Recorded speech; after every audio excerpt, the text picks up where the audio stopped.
katuoi kalingku tak kabayaran. Oh amaku tak ku balas apa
punya single seperti Maria Pudesa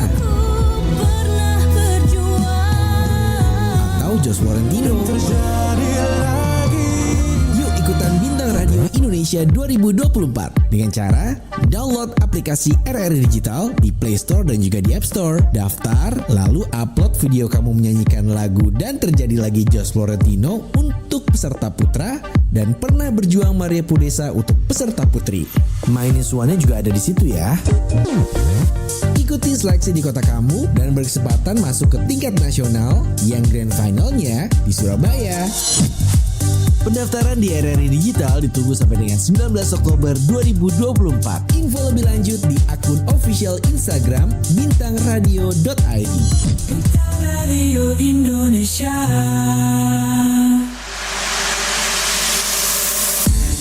Mau punya single seperti Maria Pudesa atau Josh Florentino? Yuk ikutan Bintang Radio Indonesia 2024 dengan cara download aplikasi RRI Digital di Play Store dan juga di App Store. Daftar, lalu upload video kamu menyanyikan lagu Dan Terjadi Lagi Josh Florentino untuk peserta putra dan Pernah Berjuang Maria Pudesa untuk peserta putri. Mainin suaranya juga ada di situ ya. Ikuti seleksi di kota kamu dan berkesempatan masuk ke tingkat nasional yang grand finalnya di Surabaya. Pendaftaran di RRI Digital ditunggu sampai dengan 30 September 2024. Info lebih lanjut di akun official Instagram bintangradio.id. Bintang Radio Indonesia.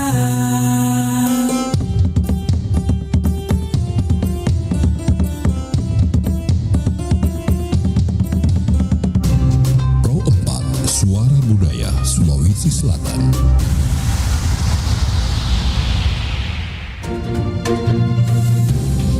Kabar Ratna Pro 4.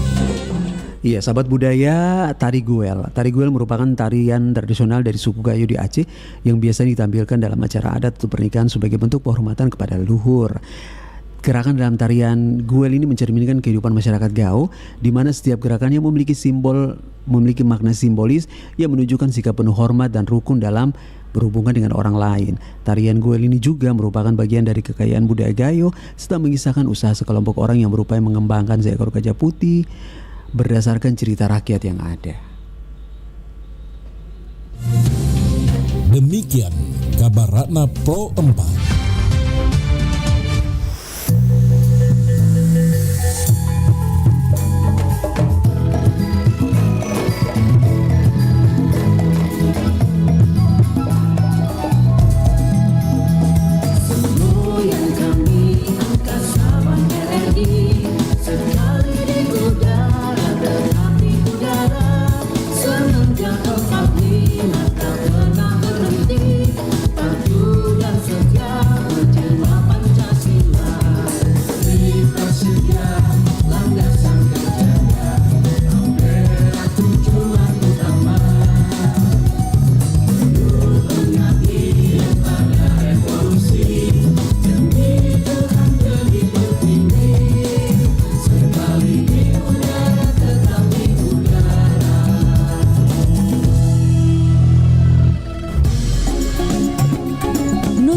Selasa siang, Pro 4 RRI Makassar.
Daerah Memilih. Daerah Memilih. Program khusus Radio Republik Indonesia selama tahapan periode pemilihan Pilkada Daerah 2024 yang mencerdaskan, disajikan secara berimbang, independen, netral dan imparsial. Daerah Memilih. Simak pada semua program siaran radio dan kanal platform digital RRI mulai Jumat 6 September 2024 pukul 8 waktu setempat. RRI, Kanal Pemilih Cerdas.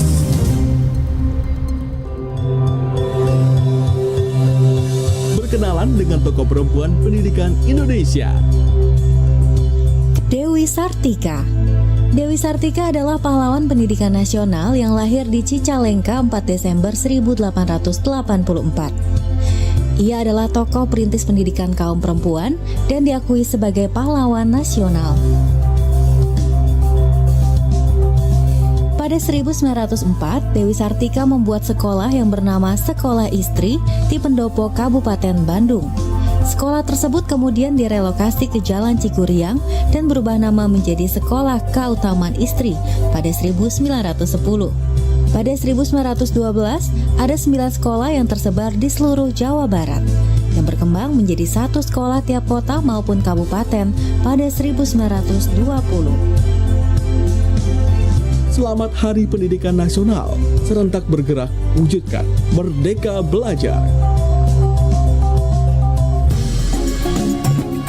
Nusantara Siang, Pro 4 RRI Makassar.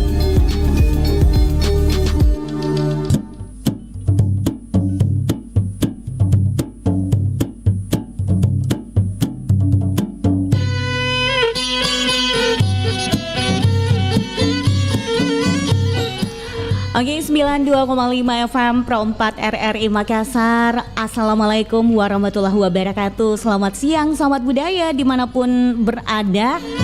Senang sekali bersama saya Dewi Satriani kembali menyapa Anda sahabat budaya di edisi hari ini. Hari Selasa 17 September 2024. Gimana kabar tak? Mudah-mudahan sehat walafiat jadi sahabat budaya. Alhamdulillah. Iya, yang pasti di program acara kali ini yaitu obrolan RB tematik. Kita akan hadir di pengentasan kemiskinan dengan judul Kearifan Budaya Bugis Makassar dalam penumbuhan semangat kerja masyarakat untuk mengeksplorasi bagaimana kearifan budaya Bugis Makassar ini dapat berkontribusi dalam meningkatkan semangat kerja masyarakat dalam mengatasi kemiskinan. Nah, sahabat budaya, bersama narasumber hari ini seorang guru besar di Fakultas Ilmu Budaya Universitas Hasanuddin Makassar, ada Bapak Profesor Dr. Muhlis Hadrawi M.Hum. Iya, Assalamualaikum warahmatullahi wabarakatuh Pak Prof. Waalaikumsalam warahmatullahi wabarakatuh Mbak Iya, Dewi. ini kayaknya sejam yang lalu kali ya sudah ada Miki di studio. Ketemu Ki juga yang sejam yang lalu di depan studio ini. 15 menit yang lalu. 15 menit yang lalu. Karena mungkin saya ini kelamaan karena kelamaan di depan juga ini ya. Iya. Lihat-lihat inilah pemandangan yang indah gitu ya. Oke, Pak Prof, kita akan membahas tentang kearifan budaya Bugis Makassar dalam penumbuhan semangat kerja masyarakat untuk pengentasan kemiskinan ini Pak Prof ya. Tentunya kearifan budaya Bugis Makassar memiliki nilai-nilai yang dapat berkontribusi besar dalam pengentasan kemiskinan. Di antaranya nih Pak Prof ya, ada nilai sipakatau yaitu saling menghargai, sipakalebi, saling menghormati, terus ada juga sipakainge, saling mengingatkan. Jadi nilai-nilai ini membentuk fondasi kuat untuk kerjasama dan saling mendukung dalam masyarakat ya Pak Prof. Namun tentu ada pencerahan sedikit ini Pak Prof yang lebih daripada ini. Namun sebelum sampai ke sana ya Prof ya, kita beri mungkin bisa diberikan pencerahan dulu terhadap yang dimaksud dengan kearifan budaya dalam konteks Bugis Makassar ini Pak Prof. Silakan. Ya, baik Mbak Dewi dan pemirsa di mana saja Anda berada. Dalam ini pemirsa RRI Pro 4 Makassar. Berbincang mengenai nilai-nilai budaya Bugis dan Makassar itu satu perbincangan dalam ranah kebudayaan Mbak Dwi.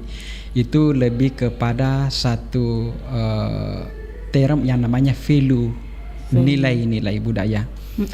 Nah, memang tadi seperti Mbak Dewi sampaikan bahwa ada sipakat tahu, sipakat lebih, sipakat ingat dan seterusnya.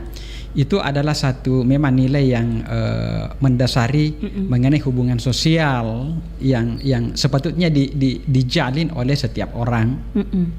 Bahwa hubungan individu per individu, individu per kelompok atau kelompok per kelompok di dalam masyarakat kita memang senantiasa harus menciptakan keselarasan yang baik, dan itu harus dipayungi oleh satu nilai yang pokok namanya sipakat tahu. Ketika kita saling memanusiakan, maka di situ rasa kepedulian, saling menghormati, saling menghargai, ya, termasuk sipakat lebih saling memuliakan, itu akan hadir dengan sendirinya. Payungnya tadi itu adalah sipakat tahu. Nah, terkait dengan masalah sebuah nilai yang terkait dengan semangat kerja atau nilai-nilai ekonomi yang mendasari kehidupan manusia, memang itu sangat penting. Dan itu hal yang luar biasa juga ditekankan ya sebagai sebuah kearifan lokal di dalam masyarakat kita Bugis Makassar. Nah, kearifan lokal itu adalah satu rasa pikiran kebijakan yang memiliki nilai kebaikan dalam banyak hal untuk menciptakan satu tatanan berpikir, hubungan sosial sampai kepada praktik-praktik kehidupan setiap hari yang disari oleh nilai-nilai yang luhur. Nah, di situ solidaritas, kasih sayang, termasuk tadi itu sipakat dengan unsur-unsurnya itu hadir. Ya. Nah, terkait khusus dengan masalah mentality yang terkait dengan kehidupan dunia kerja orang Bugis Makassar, kita di selatan ada satu nilai yang penting, yakni misalnya nilai reso. Jadi reso itu adalah satu nilai yang terkait dengan mentalitas kerja manusia yang memang di dalam ranah kebudayaan Bugis Makassar itu dianggap sebagai salah satu yang amat penting. Bahkan itu digariskan di dalam narasi-narasi kebudayaan, baik di dalam misalnya ungkapan-ungkapan atau papasang dalam bahasa Makassar atau papasang di dalam bahasa Bugis, kemudian juga diimplementasikan di dalam narasi prosa, baik berupa dongeng maupun pada legenda atau mitologi-mitologi yang ketika teksnya itu dikaji, dikupas, kita akan bertemu dengan satu nilai yang amat penting, yakni nilai reso atau nilai usaha atau nilai kerja. Sepertinya orang Bugis Makassar dengan kearifan-kearifan yang ada memberi pesan kepada kita semua bahwa kehidupan yang kita jalani ini itu harus dihadapi dengan serius, dengan usaha yang sungguh-sungguh. Nah, makanya itu diimplementasikan di dalam narasi-narasi sastranya misalnya. Orang Bugis misalnya mengatakan seperti ini. Nareko lauko atau sompeko. Artinya Riwanolai, jika engkau merantau ke negeri seberang, janganlah kau menjadi anak buah. Ajak mau jadi anak buah, ancaje penggawa kok. Jadi pemimpin. Jadi pemimpin lah. Ada komanya. Prinsipnya ternyata di Pak Prof. Namun ini penggawa perampok muah. Jadi ini sebenarnya satu jangan diterima secara literer pesan ini.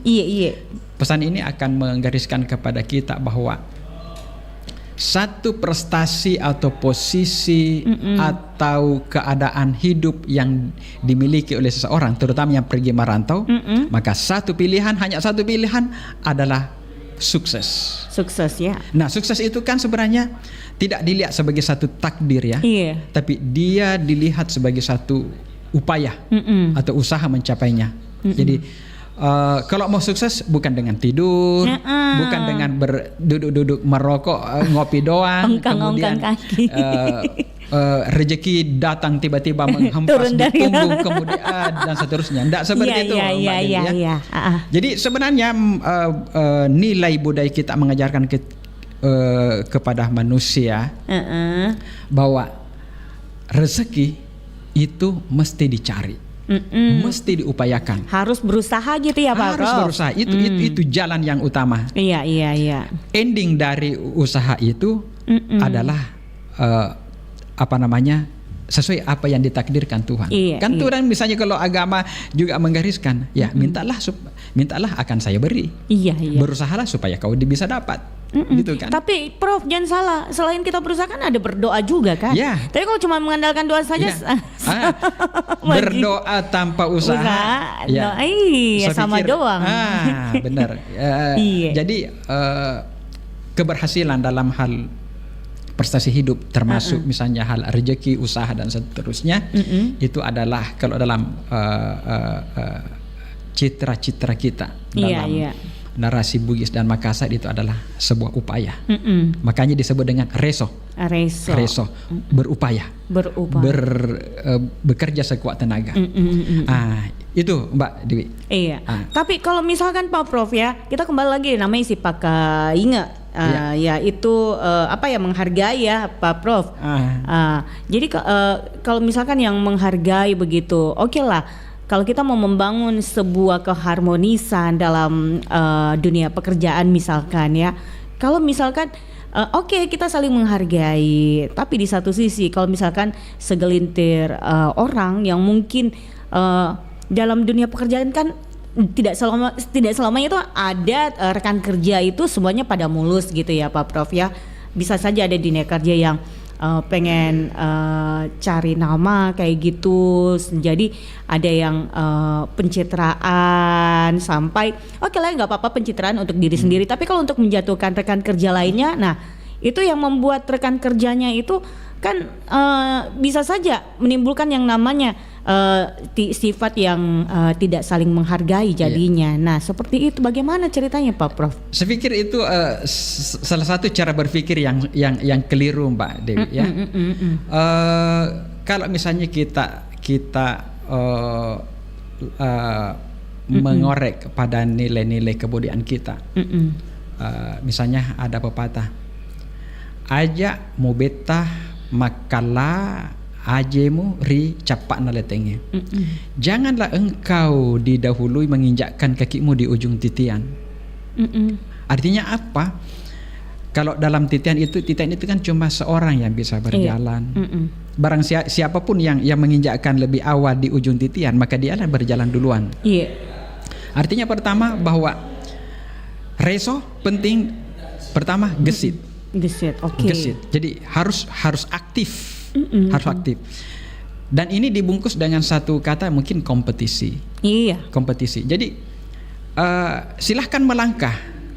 Tapi jangan tendang kakinya orang lain. Nah, gitu itu ya. dia. Jadi keberhasilan itu karena apa yang kita raih. Atas dasar upaya kita, kerja kita tentu dengan kompetensi-kompetensi yang kita miliki. Itu memang penting. Jadi jangan kosong diri ya. Makanya orang Bugis Makassar juga mengatakan pendidikan itu penting sekali. Dan itu akan menjadi modal untuk orang bergerak. Nah, tetapi di dalam kompetisi itu sama sekali tidak dianggap ideal, tidak dianggap kece ya. Kalau menjegal yang lain. Itu bukan sifat Bugis Makassar itu. Orang Bugis Makassar selalu fair ya, selalu jujur di dalam bergerak, termasuk dalam karir. Ya, malah justru yang lebih biasa itu kan kita korek dalam nilai-nilai budaya kita, Mbak Dewi, yaitu ada namanya pese atau pace di dalam bahasa Makassar. Pace atau pese itu adalah satu nilai yang empati yang dimiliki oleh seseorang kepada orang lain. Jadi misalnya kalau saya ada rasa pese dalam diriku, kemudian Mbak Dewi adalah teman saya, berarti apapun yang terjadi pada dalam Ibu Dewi, saya siap-siap melemparkan pese kepada Ibu ya. Misalnya tiba-tiba Ibu mengalami satu situasi yang tidak nyaman ya. Iya. Misalnya tiba-tiba sakit atau tiba-tiba misalnya mengalami situasi misalnya di jalan mogoklah motornya ke mobilnya kan. Tentu sampai kita itu otomatis lahir dari dalam membantu. Iya. Apa yang terjadi boleh saya bantu. Pastilah itu. Jadi empati. Jadi kita tidak tega kepada orang yang mengalami satu situasi yang bermasalah. Yang bermasalah. Apakah bermasalah secara ekonomi, bermasalah secara sosial, bermasalah dalam hal-hal keseharian misalnya. Kalau kita teman, pasti kita itu muncul, kita itu muncul. Iya. Jadi itu juga mendasari munculnya sikap tolong menolong, bantu membantu. Kemudian itulah dibungkus dengan satu nilai yang namanya solidarity, solidaritas ya. Jadi satu sikap yang dimiliki oleh seseorang untuk berempati, bersosial kepada orang lain ya, tak tega-tegaan kepada orang lain, Mbak ya. Iya. Saya rasa itu adalah satu nilai yang khas. Kita ini di selatan, terutama Bugis dan Makassar ya. Sebab Bugis dan Makassar itu sebenarnya yang berbeda cuma bahasa. Benar, hati jiwanya itu sama. Nilai-nilainya pun sama.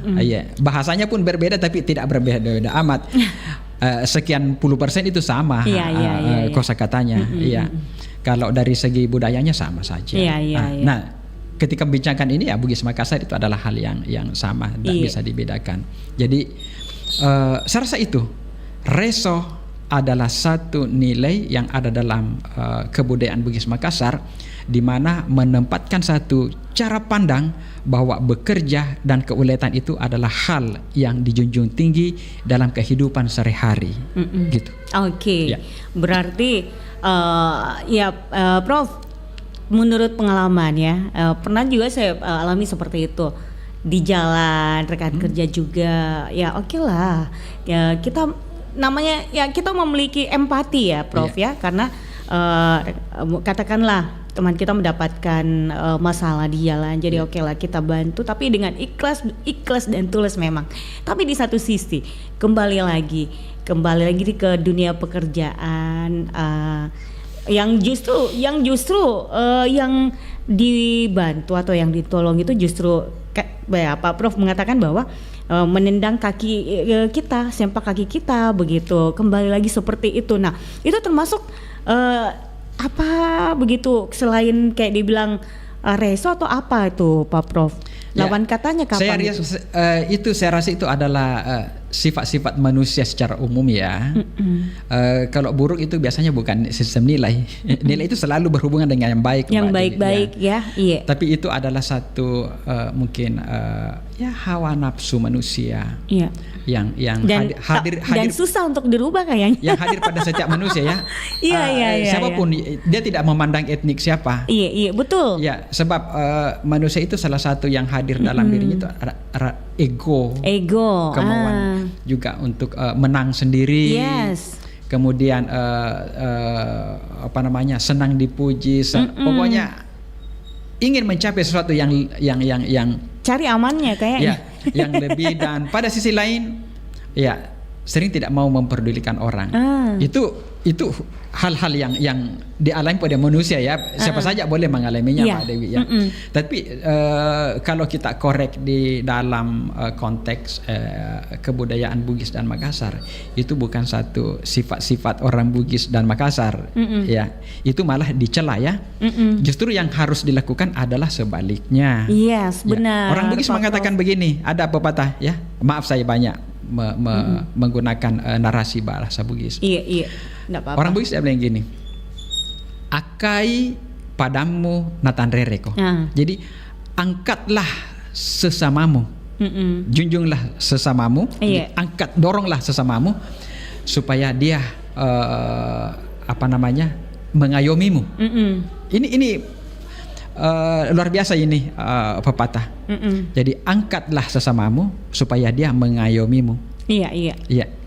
Jadi ada teman-teman kita, rekan kerja kita yang memiliki potensi dengan kapasitasnya, ya bantulah dia mencapai pada posisinya yang betul-betul sampai pada titik yang penting, signifikan ya. Iya. Ya, tentu dengan kapasitasnya sendiri.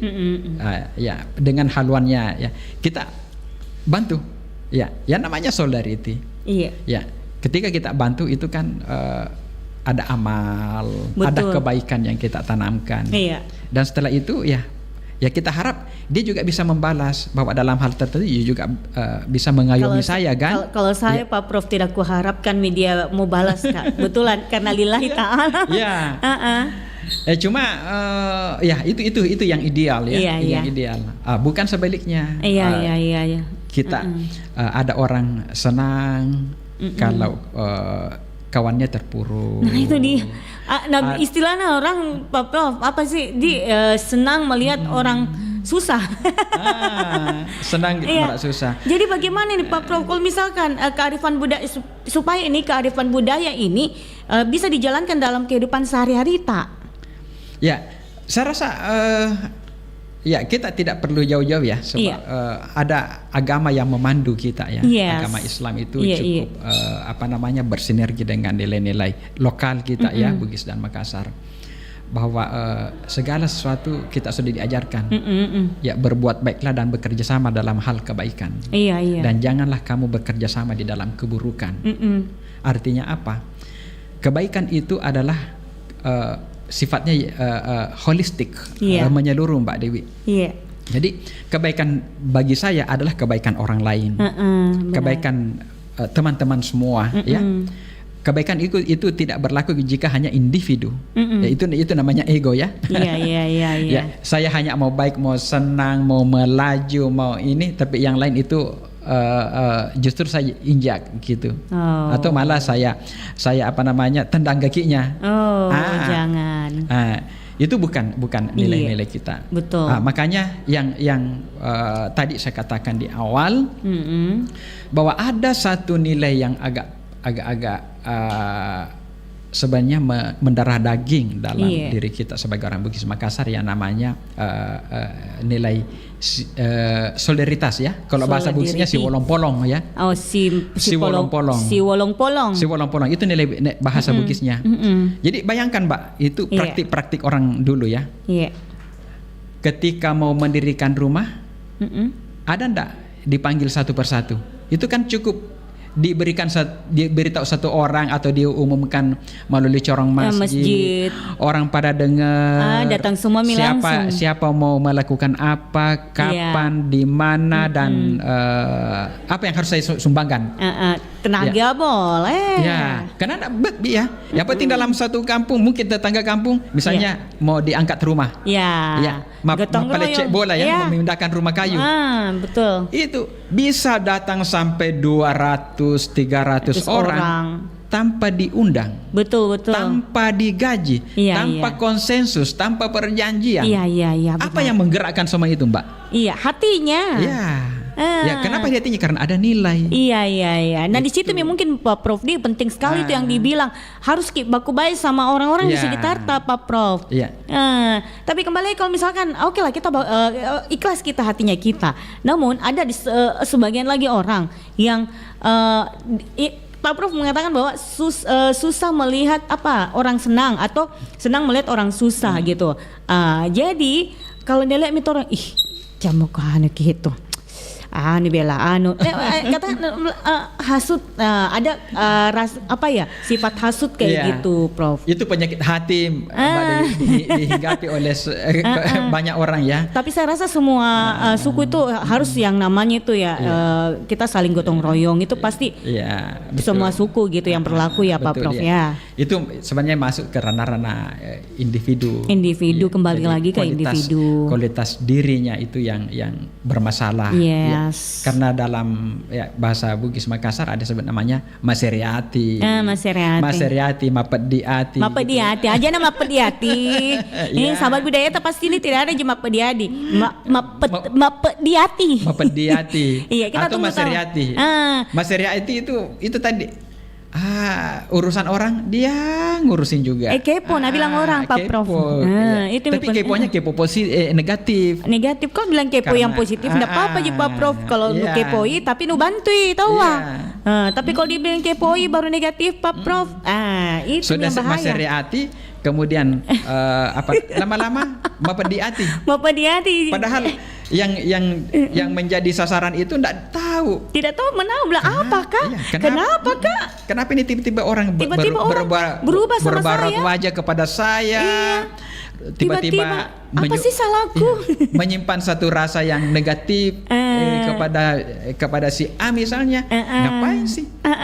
Itu sifat kemanusiaan. Iya. Cek per cek itu yang apa di hati itu dia ngefans sama kita sebenarnya. Tapi tidak sanggup mengungkapkan. Salah apa namanya? Salah perwujudan ki. Salah percaya bilang orang. Iya seperti itu. Iya. Jadi Pak Prof ini jadi adakah contoh konkretnya ini Pak Prof atau contoh praktek atau tradisi Bugis Makassar yang memiliki nilai-nilai penting ini terkait dengan semangat kerja Prof? Ya. Contohnya. Saya rasa kita mengenali orang Bugis Makassar itu kalau saya lihat ya itu memang ditanamkan keuletan bekerja ya. Jangan kita jauh-jauh Mbak Dewi, misalnya di masyarakat kita di pedalaman ya. Iya. Itu mereka hidupnya damai dengan kegiatan-kegiatan pertanian ya. Ya. Coba lihat mereka itu dalam siklus musim. Itu mereka memiliki pola-pola kerja sawah yang teratur. Iya. Ya, berdasarkan pada musim. Ini harus mengolah lahan karena sebentar lagi akan masuk musim tanam. Itu kan ada prosedur. Mengolah tanah, setelah itu siap. Sementara mengolah tanah itu disemaikan padi gitu. Setelah itu ditanam, sudah ditanam, dirawat, cabut rumput, disiangi dan seterusnya. Setelah itu ditunggu berbuah, dijaga supaya tidak dimakan burung pipit. Setelah itu masuk masa panen. Jadi itu keuletan sebenarnya yang terstruktur pada masyarakat pertanian. Itu sebenarnya di Sulawesi Selatan itu menjadi etos kerja yang ada dalam masyarakat kita. Ya, sebenarnya begitu. Nah, yang repot itu adalah ketika konversi masyarakat yang kemudian hidup di kota. Ya, hidup di kota. Di kota itu kan satu tatanan yang berubah konteksnya. Kalau di pedalaman tadi konteksnya adalah kehidupan pertanian. Kalau di kota itu adalah kehidupan industri ya. Plus jasa. Plus jasa. Nah, ketika industri di situ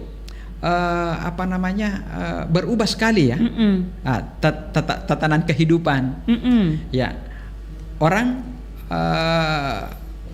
profesinya tiba-tiba menjadi misalnya karyawan atau yang tidak menjadi karyawan dia mencari kerja apa.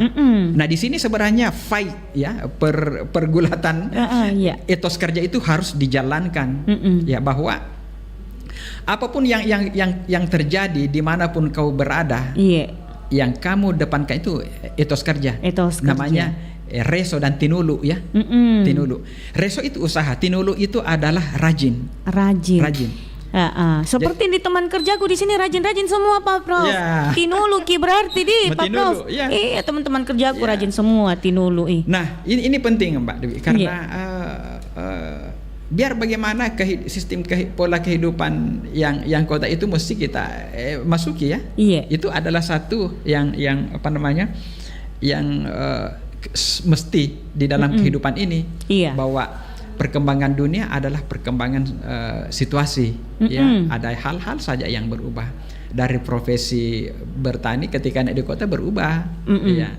Nah, dimanapun berada tetap harus didasari satu nilai yang kuat dalam diri, reso. Jadi harus bekerja. Karena kalau tidak kerja Pak Prof. Ya. Nah, disinilah perlu penanaman nilai-nilai yang kuat. Iya, Kemudian benar. tetapi harus diiringi dengan kemampuan-kemampuan lain. Ya. Kemampuan lain apa? Kompetensi. Jadi betul. modal apa yang kita miliki yang ada di otak kita ya untuk membentuk visi dan pandangan kita dalam men-scan situasi kota ini. Iya. Misalnya mau tidak menjadi karyawan industri misalnya yang hanya digaji sebulan sekian. Tapi banyak tawaran yang lain. Mau tidak menjadi manajer dalam diri sendiri misalnya membentuk usaha atau apa. Ya, itu visi. Nah, makanya kreativitas itu perlu diciptakan, tetapi harus semuanya didasari oleh reso. Dan ketika reso sudah ada, harus mati dulu. Harus telaten. Rajin, kemudian jangan panas teh ayam. Ada ini seperti biasa, seperti kayak saya nih kayaknya Pak Prof tuh panas teh ayam kayak biasanya itu Pak Prof. Biasa itu ada semua bikin Pak Prof. Semangat pertama. Nanti lama-lama langsung tidak semangat. Mapan teh mano namanya itu. Iya. Tapi bagaimana itu tipsnya tuh Pak Prof kalau seperti itu supaya hilangi kayak panas teh ayamku begitu Pak Prof. Ya, memang konsep kita dalam menghadapi satu pekerjaan harus memang ada. Jadi harus ada manajemen. Harus manajemen. Harus Jadi ada manajemen. Bagaimana memulai, tengahnya apa dan akhirnya apa. Itu harus terus terstruktur ya dicapai. Langkah pertama apa? Kemudian di pertengahannya dan seterusnya apa dan finishnya gimana. Jangan langkah pertama saja. Ya. Dan sebenarnya finishnya juga mesti harus terstruktur memang Pak Prof harus terstruktur ya. Jadi polanya mesti ada dan polanya itu harus utuh, jangan sepotong. Iya. Dan tentunya mungkin Pak Prof harus didukung juga dengan rekan-rekan kerja yang mungkin bisa diajak kerjasama Pak Prof. Kolaborasi itu penting, Mbak. Dengan siapa kita bisa bekerja? Kelompok. Jadi memang mentalitas itu mesti kita bangun. Apalagi hari gini ya. Hari gini mana ada orang yang bisa bekerja sendiri? Nggak bisa. Saya biasa kalau kerja sendiri tidak sanggup. Kolaborasi itu sesuatu yang mesti kita ciptakan. Kenapa? Karena dalam menghadapi satu urusan ada banyak profesi yang harus dilibatkan di situ ya. Betul. Ya, mana mungkin kita mau menulis, kita juga yang mau misalnya bikin kopi misalnya ya. Ada kita juga yang mau menata ruangan. Jadi ada orang-orang dengan spesifikasinya. Laborori gitu kan. semua di Pak Prof. Tapi bukan waktunya itu. Iya. Jadi misalnya mau mendirikan usaha, jangan kamu sendiri. Jangan kamu yang potong ayamnya, katanya yang kuliti, katanya yang goreng, katanya yang jual ki. Jadi kalau ada pembeli sebenarnya potong ayam nih Prof. Kalau kau yang potong, yang goreng, yang jual, paling aja kau bisa kerjakan cuma seekor. Iya. Jika kau libatkan orang banyak, mungkin kau bisa kerja. Walau 100 bahkan 1000 ekor. Mungkin ada pertimbangannya, tahu apa Prof? Pertimbangannya pertama mungkin beda tangan beda rasa. Atau rasa kan bisa standar kan? Rasa standar, bisa standar ya. Jadi macam sekarang kan KFC ya. Di mana-mana kalau KFC sendiri ayam kan crispy, rasanya sama. Prof. Sama. Kenapa kan ada standar? Itu namanya kerja profesional. Iya. Karena yang mengurus rasa itu adalah seorang tertentu, kompetensi. Tapi yang mengurus, yang melayani orang di depan, di customernya, itu adalah orangnya punya profesi juga ya. Iya. Namanya pramuniaganya kan. Tapi yang di belakang yang pelihara ayam kan bukan dia. Lain sama tahu dia tanya. Jadi Iya. Masing-masing orang punya wilayah kerja sesuai dengan profesinya. Saya rasa itu mesti menjadi satu bahagian penting ya. Iya. Menengok misalnya hari ini ya, maaf saja ya seperti di Kota Makassar kan masih ada ya hal-hal yang sebenarnya kita gemes ya. Iya betul. Gemes karena sepertinya kreativitas itu tidak muncul ya. Maaf, saya mengkritik sedikit misalnya di Pantai Losari. Dari ujung selatan ke ujung utara yang namanya gerai-gerai itu. Mungkin ada 100 gerai, mungkin lebih. Iya. Satu menu, namanya pisang epek semua. Oh iya, kan? Pisang epek semua. Saya juga heran. Sampai sekarang masih saya bertanya. Tidak ada menu yang lain. Tidak ada menu, benar. Tidak ada menu yang lain. itu sepertinya juga menunjukkan bahwa tidak kreatif orang Makassar ini ya menjanjikan kuliner. Padahal Makassar ini kayak kuliner. Kayak kuliner, ada coto Makassarnya. Jadi apalagi macam-macam. Tidak semua orang yang menjual pisang epes itu memang profesi yang betul-betul dia miliki dengan kompetensi yang high itu adalah pisang epek. Tapi jadi diantaranya pasti ada yang ikut-ngikutan. Iya. Nah kalau ngikut-ngikutan bisa dibayangkan ya seperti apa rasanya ya sajiannya. Nah ketika misalnya ada orang lain barangnya laku, yang lain tidak, ya muncul kami masalah baru. Iri hati, sakit hati. Ya. Tidak ada semangatnya, muncul semua. Dan masalahnya performance di sana kuliner tidak nyaman kan? Tidak nyaman karena kita berjalan sepanjang itu memilih hanya pisang epek semua. Mana kuliner Makassar itu? Saya pikir itu adalah spot yang ya mungkin saja nanti dinas mendengar kita ya, dinas perindustrian dinas apakah yang namanya ya yang menangani hal itu ya bisa memberikan insight kepada saudara-saudara kita bahwa perlu ada variasi ya. Variasi itu sangat penting sekali sebenarnya variasi. Itu spot Makassar ya. Saya ingat dari dulu kita saya tahun 88 sudah duduk di pantai situ kalau tahun 88 masih pisang epek sampai hari ini. Baru saya lahir ini Pak Prof. Ya. Jadi Pak Prof ini bagaimana kita melihat ini Pak Prof itu nilai-nilai ini yang diterapkan dalam konteks pekerjaan sehari-hari dalam masyarakat. Iya. Mbak Dewi, harus kita akui sekarang bahwa masyarakat kita hari ini sebenarnya agak terjarak dengan kebudayaan. Itu kita tidak bisa pungkiri. Kenapa? Karena generasi hari ini, terutama generasi Z, itu adalah generasi yang dibentuk oleh aspek-aspek global melalui sarana-sarana telekomunikasi yang canggih kan?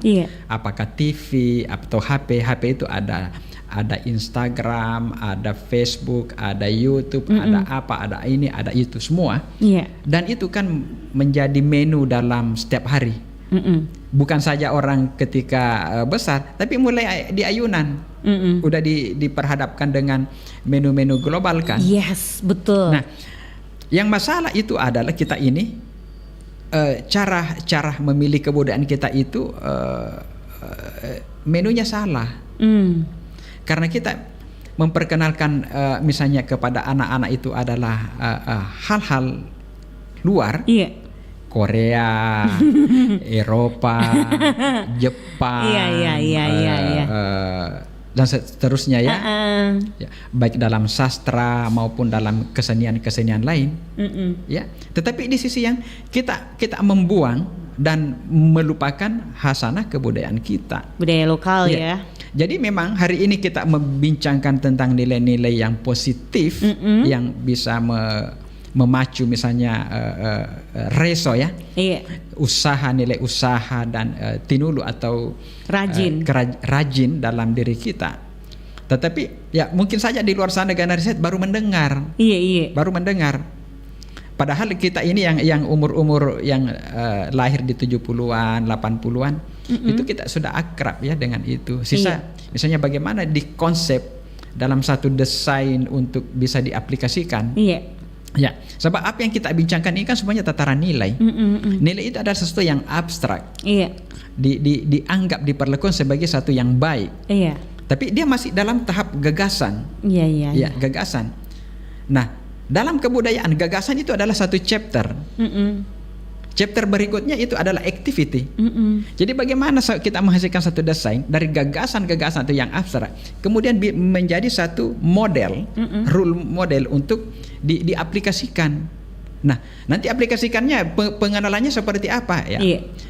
Ya, banyak sarananya. Misalnya apakah melalui formal, misalnya mata pelajaran muatan lokal di sekolah, atau misalnya ada konten-konten yang kreatif yang dimunculkan oleh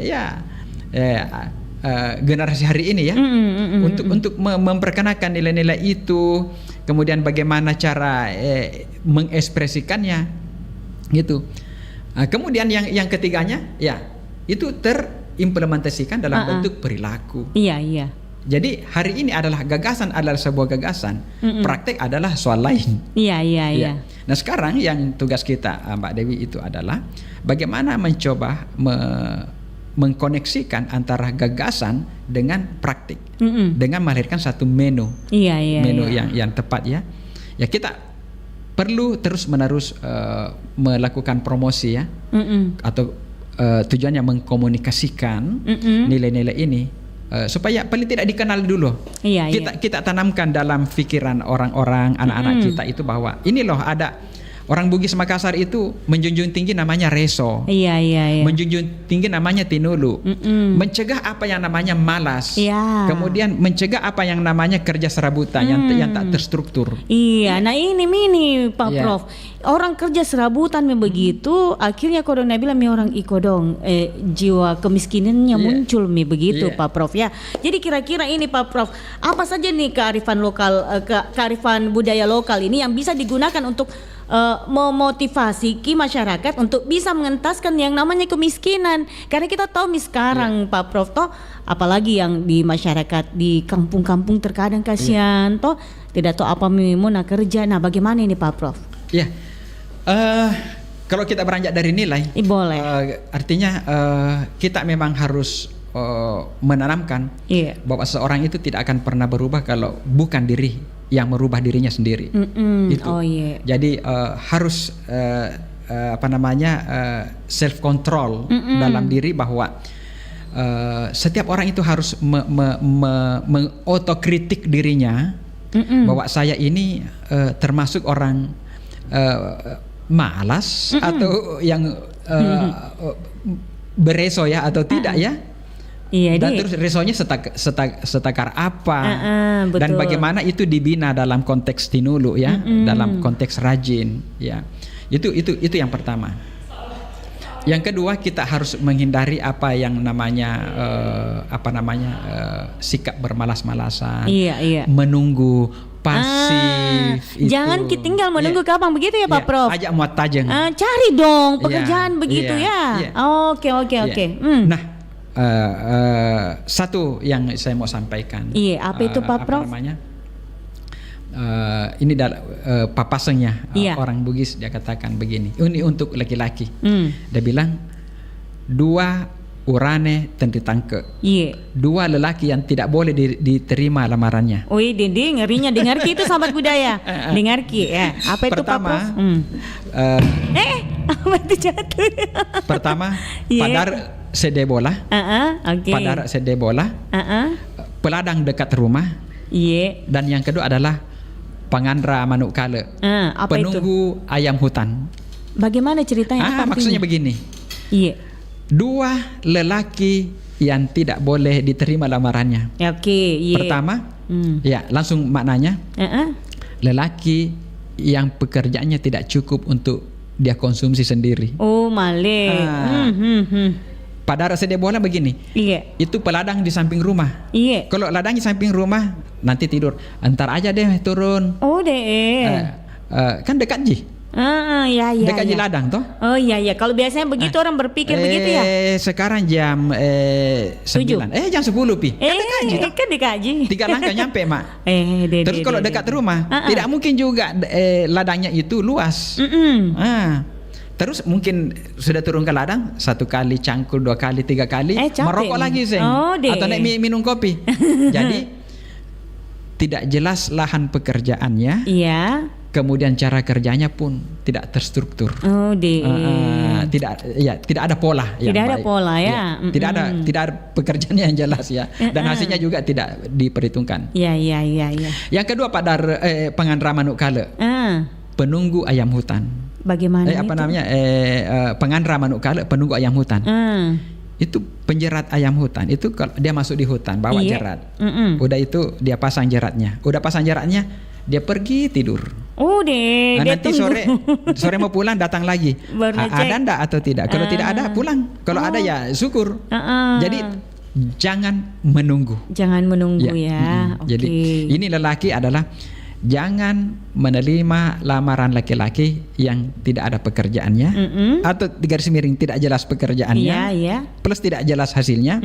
Yang kedua, lelaki hanya penunggu garis miring pemalas. Apalagi nih orang Bugis Makassar tinggi Pak naiknya. Nah, jadi mungkin sobat budaya jangan malas-malasan. Supaya tidak yang namanya kemiskinan itu kita sebenarnya mungkin menghindari yang namanya kemiskinan Pak Prof dia. Seperti itu. Jadi bagaimana caranya supaya ini bisa ini contohnya laki-laki nih. Dia tidak ada dibilang bermalas-malasan ataukah harus tinggal di masyarakat jadi masyarakat perkotaan atau kayak bagaimana Pak Prof? Jadi sebenarnya kalau kita mencoba menyimpulkan membuat simpul dalam perbincangan kita ini terutama yang terakhir tadi itu adalah memang mindset ya, cara berpikir kita itu berpikir kita bahwa bagaimana kita memikirkan diri, memikirkan pekerjaan, memikirkan masa depan, memikirkan tanggung jawab. Ya. Apalagi seorang laki-laki, apalagi tadi kalau dihadang dengan uang panai, wah itu kan mengerikan. Kecuali kalau laki-laki yang berharap kepada orang tua, warisan. Kalau memang warisannya 7 turunan nih Pak Prof, kenapa tidak? Tapi kan itu tidak menyelesaikan juga masalah dalam jangka panjang. Kenapa? Karena orang Bugis Makassar mengatakan meskipun harta setinggi gunung, itu akan habis juga. Ada orang Bugis bilang begini, maega capu toh, cedek genak toh. Jadi banyak itu habis, sedikit itu cukup. Artinya tergantung manajemen. Iya. Kalau setinggi gunung kau punya harta tapi manajemenmu buruk dalam mengelolanya akan habis. Tapi walaupun sedikit tapi kau manajemenmu apik, elok, maka itu cukup. Iya. Jadi bekerja bukan misalnya mencari harta sebanyak-banyaknya, tapi kan untuk memanage supaya kebutuhan itu mencukupi. Jadi ada pembatasan nilai serakah itu jangan, ya kan? Harta juga tidak dibawa mati. Betul. Kalau banyak harta juga, misalnya berefek juga pada keturunan, nanti keturunan menghasilkan mental malas. Karena kan ada banyak ada, ya toh? Tidak habis Ketika kalau kurang sisa minta. Itu ya. Makanya Mbak ini pengalaman ya. Iya. Macam saya ini kan orang kampung, ya. Di Udik di Bone. Jadi di masa kecil kan kita sudah berhadapan dengan situasi di kampung ya.